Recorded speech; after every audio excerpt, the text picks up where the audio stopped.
Jadi kemarin saya bersurat ke Diklat Puskesmas Kebayoran Lama karena kan mempermasalahkan pembiayaan kan ya. Itu udah tahu dari Bu Ratih kan ya. Jadi setiap puskesmas kelurahan ada 2 wakil mahasiswa kan ya, karena pembiayaannya itu 150.000 per mahasiswa dalam kurun waktu tertentu. Di situ ditetapkan maksimal, tapi kan saudara tidak akan menggunakan waktu selama itu gitu kan. Jadi perwakilan setiap puskesmas nanti 2 mahasiswa sesuai dengan daftar nama yang sudah saudara kirim. Tetapi karena ini kemarin suratnya baru kemarin, kemudian pihak Diklat mungkin belum sempat mendisposisikan, termasuk belum sempat membalas kepada kita, maka supaya tidak kehilangan waktu kita kuliah. Berarti minggu depan kalian kembali ke puskesmas itu ya. Ya. Baik saudara sekalian, mata kuliah evaluasi program selama ini kan memang bergabung karena memang kondisi saya belum bisa mandiri, maka digabung. Ini saya mencoba.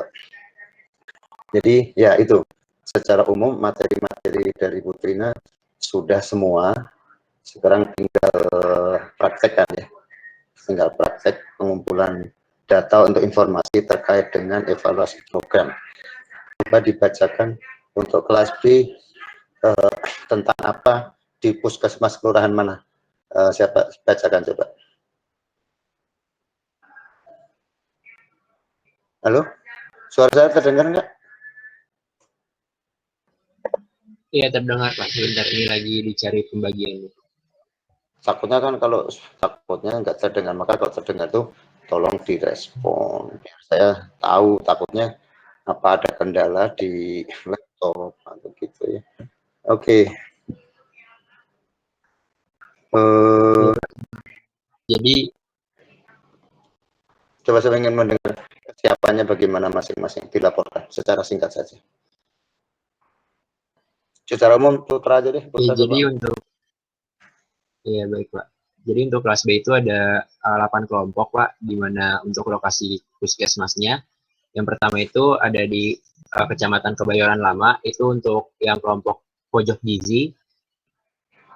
Lalu juga ada di Kelurahan Kebayoran Lama Utara, Kelurahan Cipulir 1, Kelurahan Cipulir 2, Kelurahan Grogol Utara 1, Putra Grogol Utara 2, dan iya Pak. Disebutkan yang di kelurahan Ya. di pojok.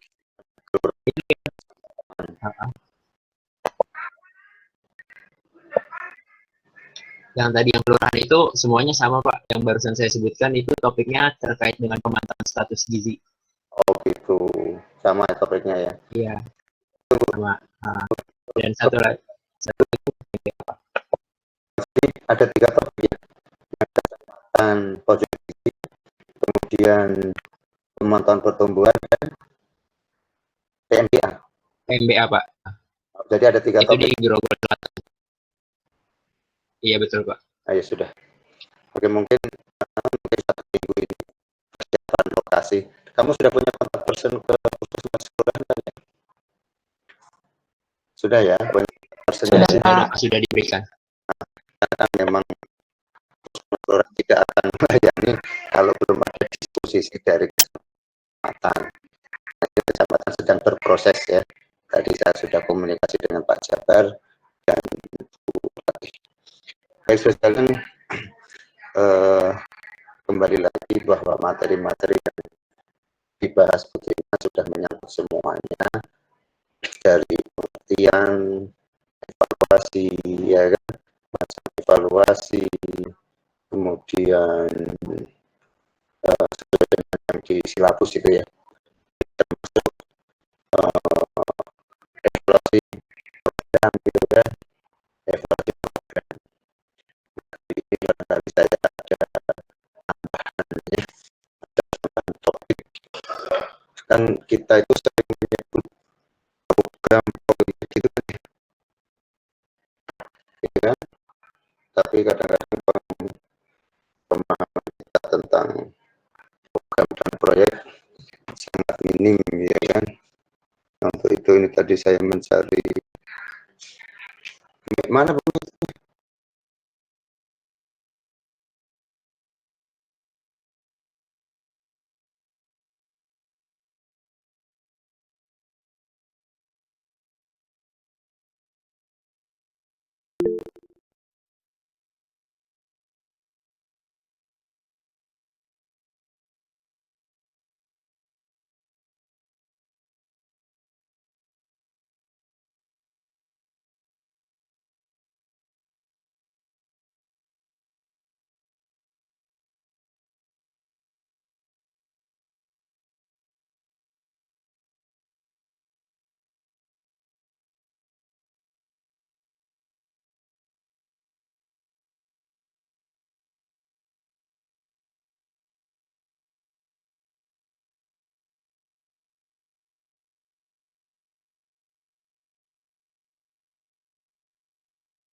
Lihat sudah sekalian.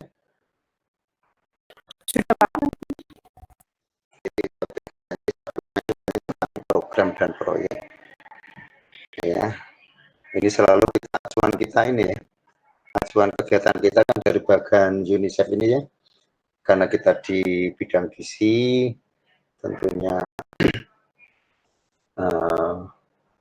outcome status gizi, dua penyebab langsungnya adalah asupan dan infeksi, tiga penyebab tidak langsung, kemudian sebagai pokok masalah dan akar masalah gitu ya.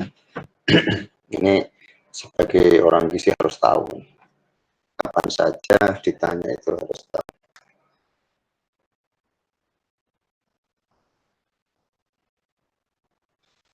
Nah kemudian bagian UNICEF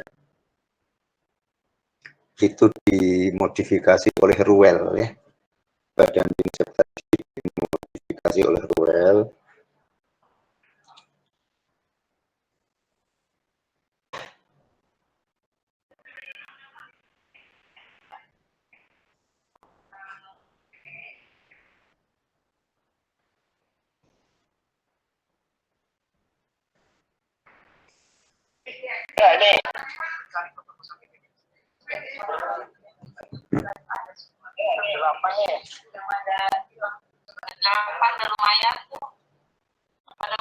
Dimodifikasi oleh Ruel, di situ ada apa namanya, dua macam intervensi.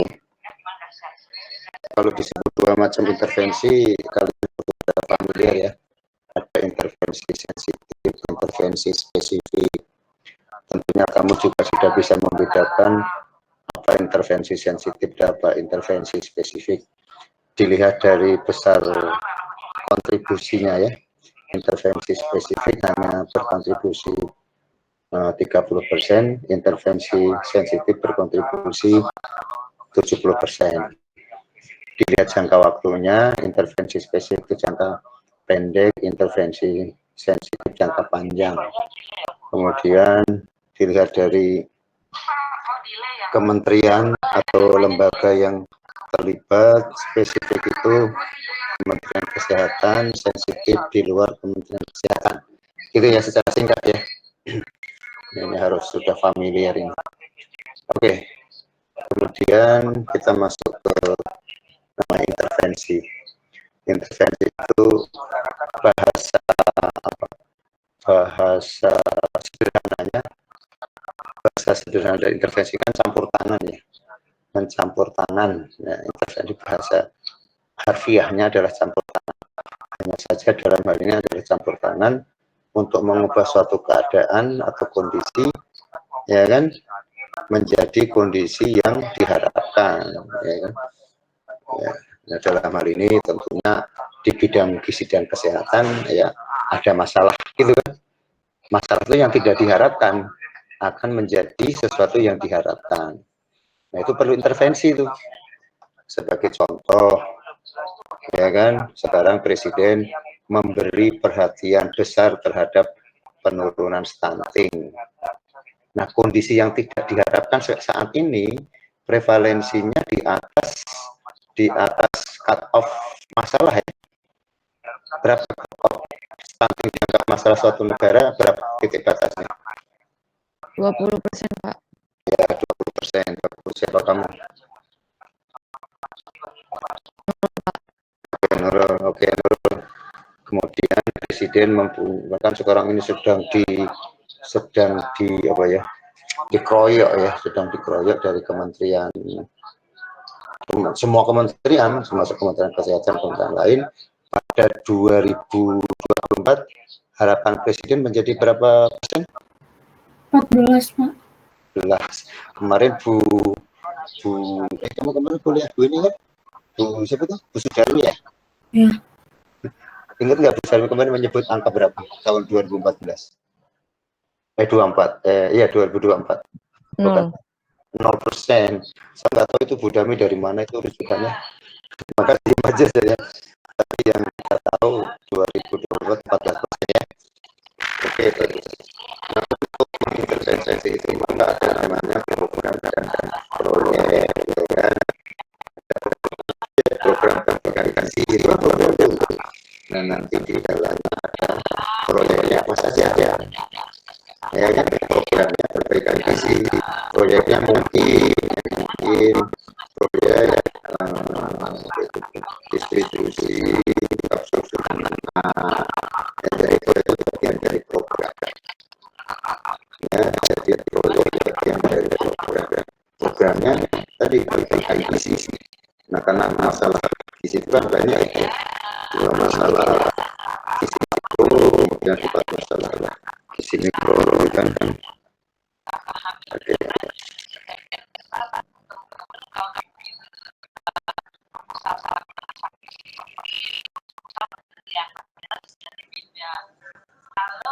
Nah ini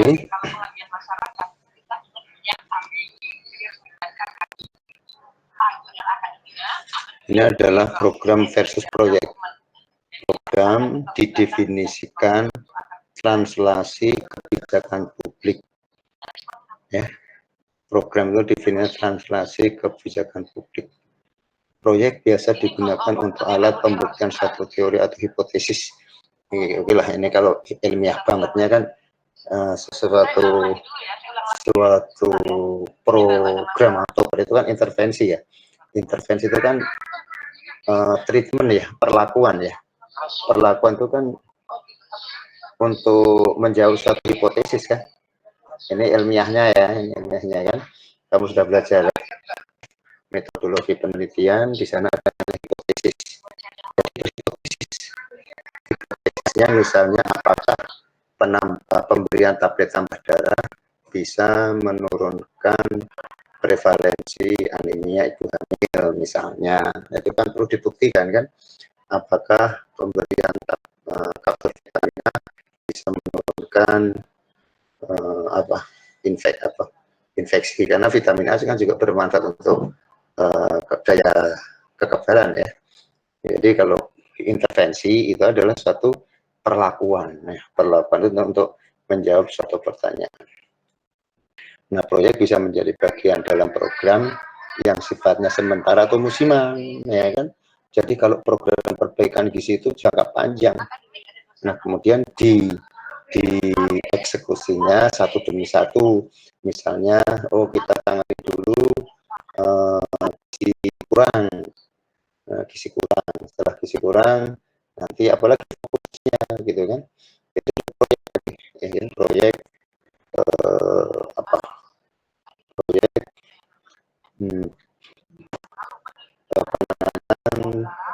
gizi kurang pada anak balita, ya kan? Secara keseluruhan program perbaikan gizi, bagian-bagian dari masalah gizi itu proyeknya. Jadi masalah gizi ya kita tahu kan, dua masalah gizi makro, stunting, stunting, obesitas dan gizi kurang, kan? Kemudian ada kurang vitamin A, kurang tablet tambah darah, kurang apa lagi, anemia, ya, vitamin A.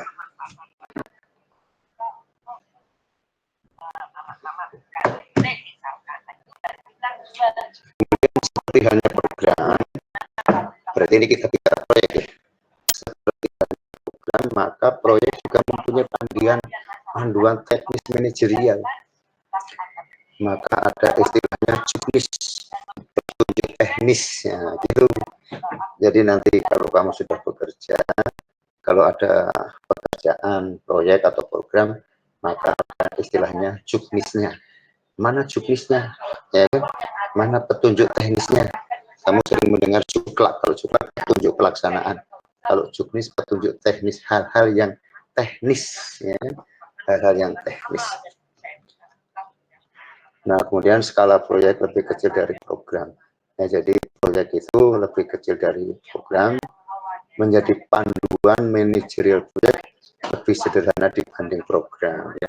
Jadi juknisnya juga lebih sederhana, ya kan? Program kan tadi kan perbaikan gizi, sehingga menyangkut semua aspek, kan, ya. Obesitas, stunting, posting, KVA, apa lagi, anemia, gondok, itu kan menyangkut semuanya. Tapi kalau proyek nanti satu proyek penanggulangan gondok, nanti satu kegiatan saja.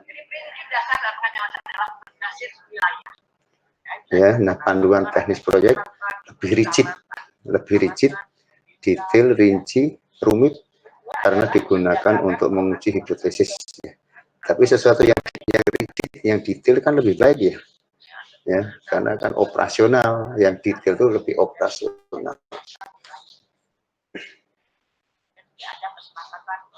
Dengan skala lebih kecil, proyek biasanya dikerjakan secara independen oleh kelompok tertentu. Bisa kelompok pemerintah, bisa kelompok non-pemerintah, seperti akademisi. Kadang-kadang kementerian itu memberikan pekerjaan kepada perguruan tinggi, ya kan? LSM, lembaga sosial masyarakat, atau lebih dikenal sebagai NGO, non-government organization, gitu ya. Kadang dikerjakan oleh mereka. Atau kolaborasi multisektor dalam implementasi dan atau monitoring evaluasi, tidak selalu diberikan untuk proyek yang sangat fokus pada topik atau tema tertentu. Kemudian proyek tidak wajib laksana.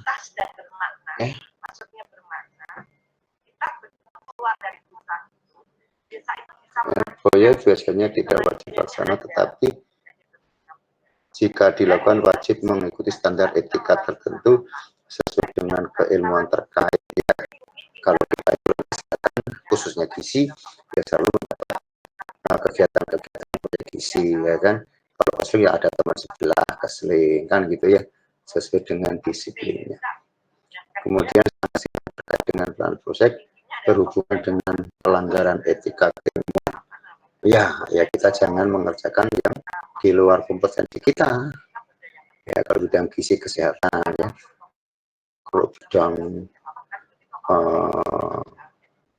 farmasi ya jangan bukan kompetensi kita ya. Tidak boleh kita menerima proyek di luar kompetensi kita. Kemudian masa implementasi sangat bervariasi ya, tergantung jenis proyek. Maksudnya durasi pekerjaannya sangat tergantung dengan kompleksitas. Nah, kemudian ini kegiatan proyek dapat diartikan kegiatan sementara yang berlangsung dalam jangka waktu terbatas. Ya pasti dibatasi ya. Kalau tadi kan program perbaikan gizi, misalnya dalam waktu berapa panjang ya, perbaikan gizi itu panjang, 25 tahun. Maka nanti di dalamnya proyek-proyeknya ya yang lebih pendek durasinya ya, dengan alokasi sumber daya tertentu dan dimaksudkan untuk menghasilkan produk atau deliverable yang kriteria mutunya terus digariskan dengan jelas. Ya, ini kegiatan proyek.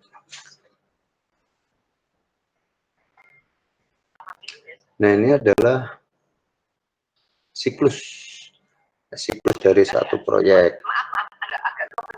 Proyek mulai ya kan, menentukan kelayakan proyek.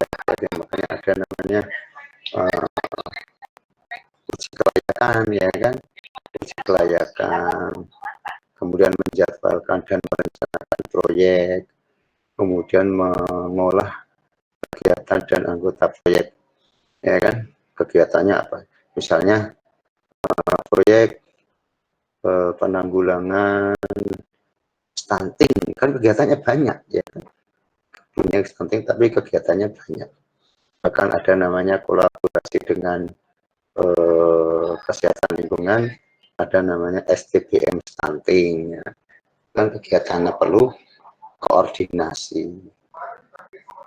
Jadi ini manajemen proyek adalah ilmu dan seni berkaitan dengan memimpin dan mengkoordinir sumber daya. Nah, ketika disebut sumber daya, kita punya 5M ya, metode, material, machine ya kan, orangnya, dananya, metodenya, alatnya ya, metode, material barangnya ya kan, itu dengan menggunakan teknik pengolahan modern untuk mencapai sasaran yang telah ditentukan, yaitu lingkup mutu, jadwal, dan biaya. Jadi kita mengelola, kita itu sebagai manajer mengelola sumber daya tadi, ya, serta memenuhi keinginan para stakeholders. Stakeholder itu siapa? Pemangku kepentingan ya. Stakeholder siapa nih? Ya, kalau di pemerintah daerah gitu kan, stakeholdersnya dinas-dinas ya kan, dinas kesehatan, dinas pendidikan, dinas pertanian, dinas perhubungan, stakeholders lintas sektor. Konsep manajemen proyek ya kan, menekankan pada langkah-langkah yang diperlukan dalam menjalani proyek untuk memenuhi keinginan stakeholders, individu maupun organisasi, ya, serta ilmu pengetahuan yang dibutuhkan di dalam mengelola. Nah, di sini saudara mulai mengaplikasi atau menerapkan ilmu manajemen. Sudah belajar manajemen kan? Manajemen mengelola apa? Mengelola sumber daya. Sumber daya itu apa? Jadi 5M tadi, metode, material, mesin, itu semua harus dikelola. Nah, kamu sebagai manajernya ya tergantung skalanya. Kita sebagai manajer mengelola. Oke, itu Nah, kemudian ini adalah ukuran proyek secara umum ya. Suka kita mendengar berapa besar proyeknya. Nah, besar kecil itu kan ya, relatif ya. Besar atau kecil itu kan relatif. Maka atau subjektif, maka ada kuantifikasi ya. Ada yang mengelompokkan. Nah, ini siapa ini? Rich mencoba mengelompokkan besar kecilnya satu proyek. Di sini ada indikator dia apa nih, besaran dana dan orang jam orang. Nah, kan ada orang waktu gitu kan, istilahnya satu orang waktu. Nah, di sini Rich itu mencoba mengklasifikasi ukuran-ukuran proyek. Disebut proyek itu nilainya kecil, ya kan? Kalau dari sisi besaran dana itu dalam dolar ya, dalam juta dolar. Proyek itu 1 sampai 1000 juta dolar. Itu masuk kategori proyek kecil. Atau setara dengan 24 sampai dengan 240 jam orang ribu, ya kan? Jam orang. Nah, kemudian proyek ukuran medium dan berapa itu 11 sampai 75 juta US itu ya, ini ada klasifikasi ya. Ini menurut mungkin nanti ada pengelompokan lain, kan sering ya, sering kita ada pengelompokan seperti itu. Ini pengelompokannya RIT ya, ada proyek kecil, proyek sedang, proyek besar, proyek super, bahkan ada proyek mega gitu ya. Medium, besar itu 80 sampai 200 juta US dollar. Kemudian orang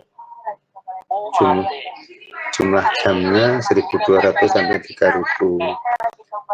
Kalau super 250 sampai 600 juta US dollar. Kemudian melibatkan orang 3.000 sampai 6.000 jam orang, ya. 1.000 orang, 3.000 sampai 6.000. Kemudian ada proyek mega proyek 1.000 sampai 3.000 juta US dollar. Nah, ini masuk kategori proyek besar atau setara dengan 10.000 sampai 24.000 jam orang. Nah, ini kemudian tadi kan program di dalamnya ada proyek-proyek ya. Jadi saya ambil contoh program perbaikan gizi, maka proyeknya apa saja? Proyek penanggulangan stunting, proyek penanggulangan obesitas, proyek penanggulangan wasting, proyek penanggulangan anemia gitu ya. Program itu bisa terdiri dari proyek-proyek gitu ya. Nah, di dalam program atau proyek ada sumber dayanya tadi kan, material, mesin, nah itu dikelola untuk mencapai tujuan baik tujuan proyek maupun tujuan program. Masing-masing mempunyai tujuan, kemudian nanti dikompilasi menjadi tujuan program. Ya, dari masing-masing tujuan proyek itu adalah menjadi tujuan program. Jadi tujuan program di sini misalnya apa?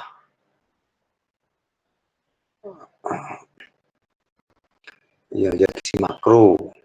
Ya, gizi makro nanti di dalamnya ada wasting, obesitas, apa itu, stunting kan gitu ya.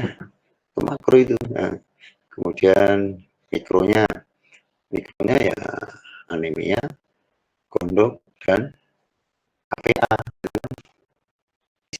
Diagram ini bisa dipahami ya, program perbaikan gizi di dalamnya ada proyek-proyek. Nah, ini adalah interaksi atau stakeholders ya. Ketika kita mengerjakan program itu terjadi interaksi siapa saja ya.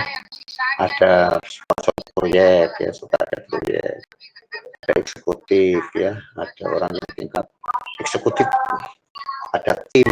Nah, kita kan tidak bekerja sendiri, ada customers, ada subjek, ada kontraktor. Kadang-kadang kita melibatkan kontraktor.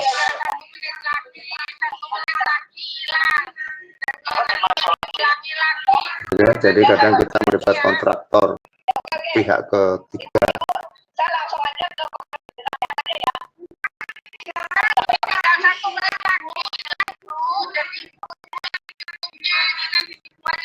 Kontraktor dan fungsional manager.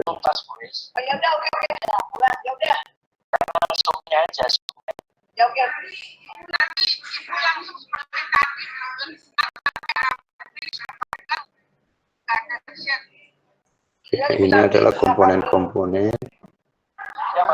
Nah, ini adalah kalau di PPG kamu mengenal triple E ya, 3A. Assessment, action, analysis dan action gitu kan.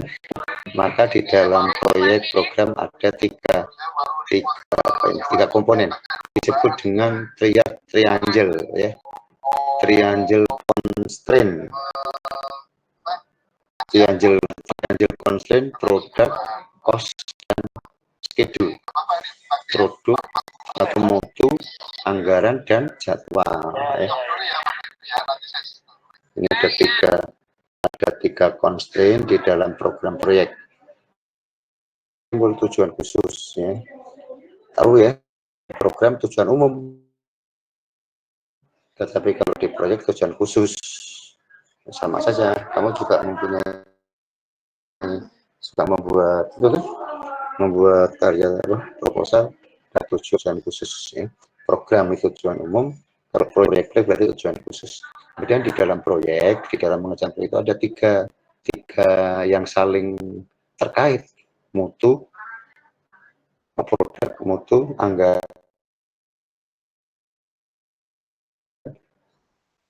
dan yang akan sering ya komponen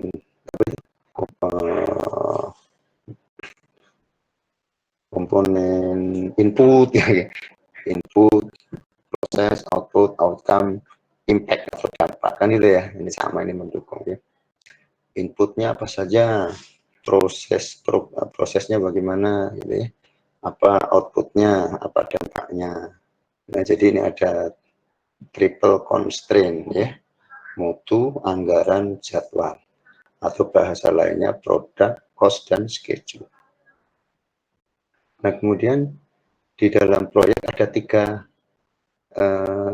kendala ya, masing-masing tadi kendala ya, komponen tadi sekaligus sebagai kendala juga. Ada kendala biaya, hal biasa itu, misalnya saya ajukan sekian juta, disetujuinya ya biasa itu ya, jangan apa namanya, nantinya jangan mutung ya, jangan kecewa, biasa dipotong anggaran. Ajuan itu hal yang biasa. Waktu ya harus ada terukur kan, waktunya kan ya, terukur. Nah, waktu itu kita kuliah PPG juga kan, atau indikator kan, ada apa namanya, SMART ya kan, SMART apa itu, salah satunya relevan gitu kan, timeline terakhir terukur waktunya ya. SMART, masih ingat ya kemarin kuliah indikator kemarin ya, jadi itu ada hal yang biasa. Kemudian mutu ya sama, setiap orang mengeluarkan biaya pasti menghendaki mutu yang baik, gitu kan? Pekerjaan yang baik.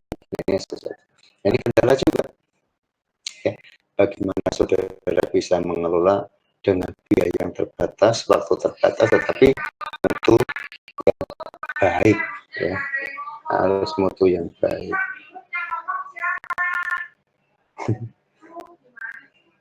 Nanti kemudian dimensi proyek, orang, proses, teknologi, produk. Ini biasa ya, komponennya adalah orang ya, tentunya orang yang sesuai dengan kompetensi.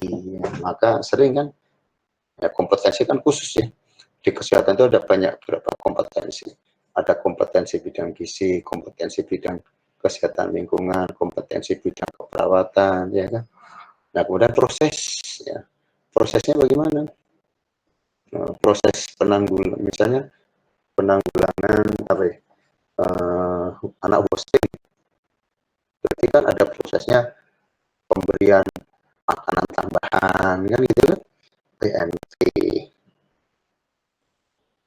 Nah, kemudian menyangkut teknologi, untuk pengadaan PMT, ada teknologinya itu.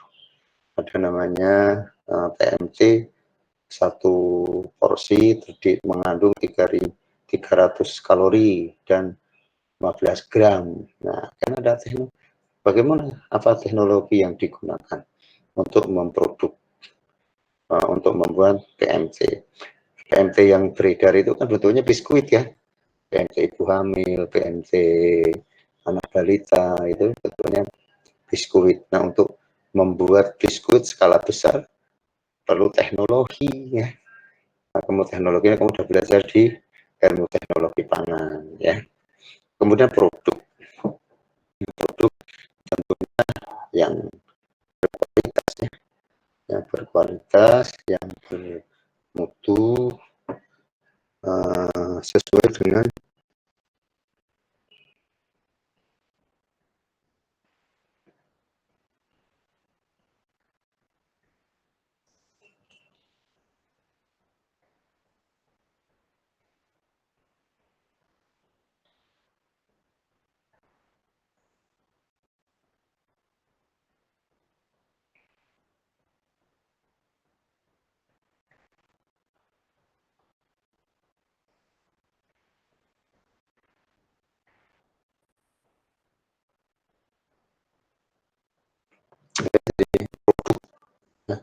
Nah, produk ini, nah, produk itu misalnya tadi penanggulangan apa, anak posting ya, tentunya produknya anaknya menjadi normal kan badannya ya.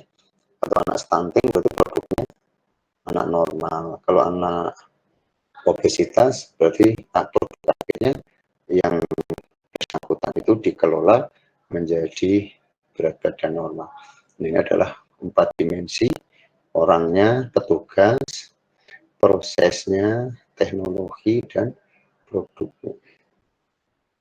Nah, kemudian di dalam memanage tadi sumber daya itu kan, orang itu makhluk hidup unik ya, unik. Maka paling sulit adalah mengelola orang kan dibanding mengelola barang ya. Mengapa ya? Karena orang itu orang selalu menjadi sumber masalah ya kan. Jadi orang itu sumber masalah. Bagaimana dengan tim seleksi tim? Maka seleksilah secara objektif ya, secara objektif supaya mendapatkan hasil yang sesuai dengan harapan ya. Tim organisasi ya sama, kalau kita bekerja dalam satu organisasi ya, orang itu profilnya macam-macam, ada yang penurut, ada yang protes, ada yang macam-macam lah. Itulah seninya mengelola orang, termasuk motivasinya ya.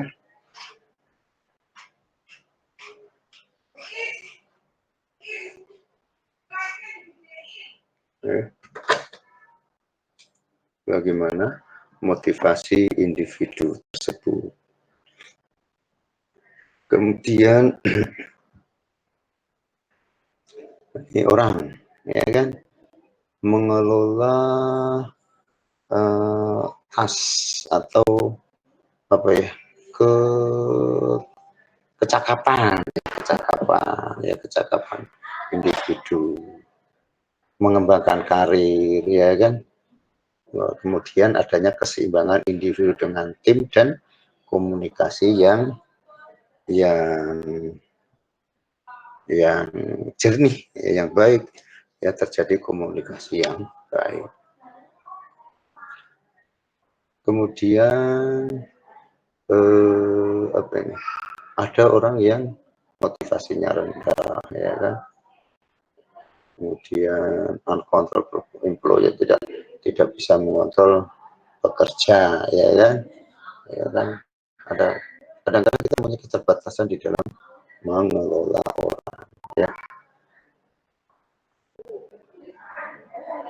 Kemudian ya nih, kredit sumber noise, ya, sumber noise, kemudian adanya konflik, ya, kemudian konten, ya, konten dari yang bersangkutan itu maksudnya apa ya, gitu ya.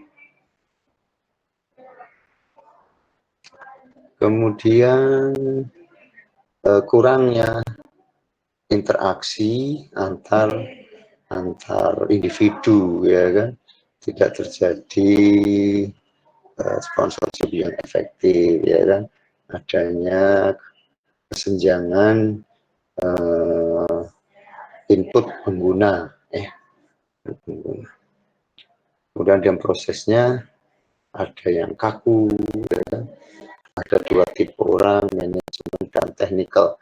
Ada teknisi biasanya kalau di ini lebih ke arah manajemen itu bekerjanya dengan apa ya, kemampuan otak. Kalau teknisi kan bekerja dengan tangan, ya, keterampilan, ya. Kemudian pengembangan yang fundamental, quality assurance, penjagaan mutu, ya kan, manajemen risiko, siklus perencanaan, orientasi pada customer, ya, pengembangan proses pengembangan yang lebih baik, ya, kemudian hindari kerja berulang. Ini adalah proses. Kemudian produk, ada yang tangible dan intangible, ada yang teraba, ada yang tidak teraba. Kalau jasa kan tidak teraba, ya. Ada jasa, ada yang jasa. Ada ukuran dari manajemen, ya kan? Produk ukuran dari manajemen, kemudian requirement, ya, karakteristik. Kemudian teknologi, kekurangan antara bahasa dan instrumen, ya kan, value dan pembiayaan, ya. Itu dari kalian tentang apa namanya suplemen saya tentang mata kuliah ini. Nah, kemudian sekarang saya tugaskan Anda mencari program, ya kan, program, sebaiknya sih program di bidang kesehatan, ya, bidang kesehatan dan gizi, ya.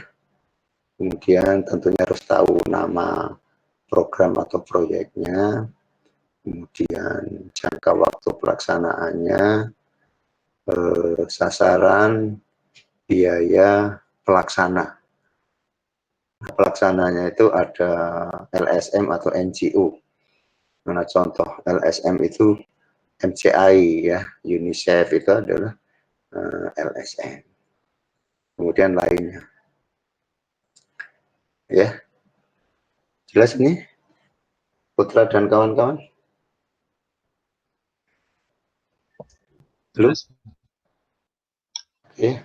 Ini Putra mungkin cukup, saya juga harus ikut ini harus bergabung join dengan apa, di sini ada apa ini, ada Zoom juga, saya kira dua nih, satu HP untuk ikut dan satu HP untuk kuliah dengan kalian.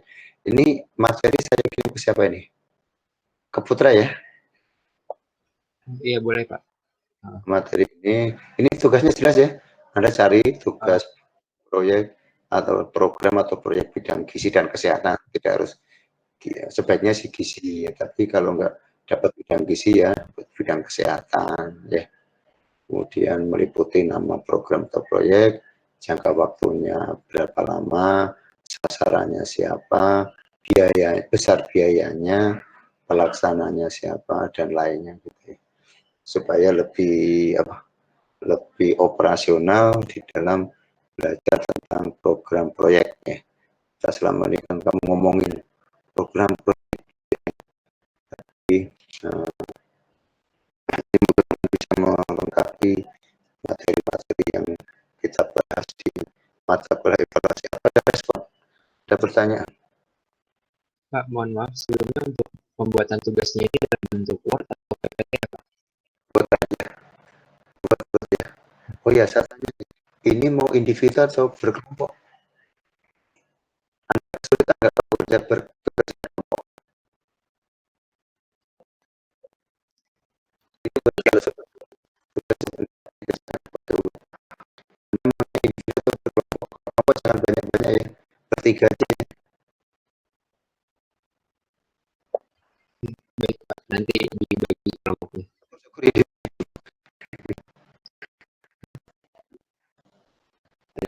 Syukur-syukur individu, tapi kalau berkelompok banyak-banyak, kelompoknya bertiga, biar bekerja semua maksudnya.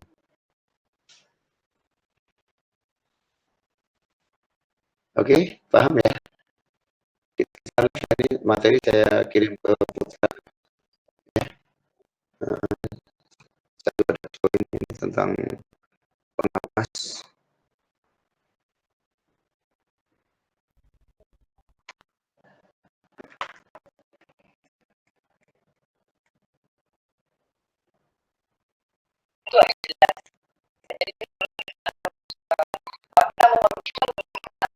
Sekarang siapa yang ngambil data, siapa yang ngambil data khusus,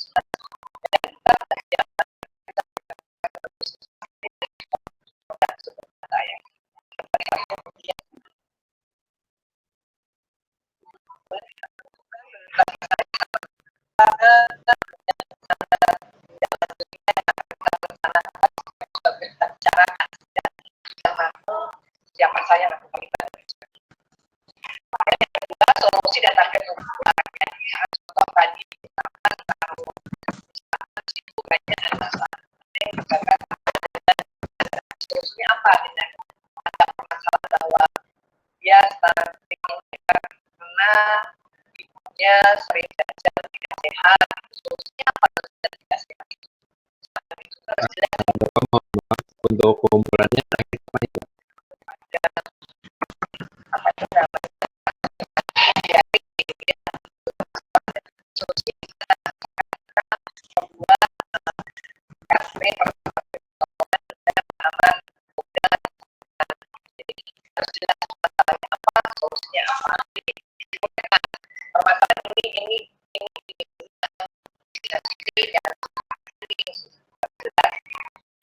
solusinya.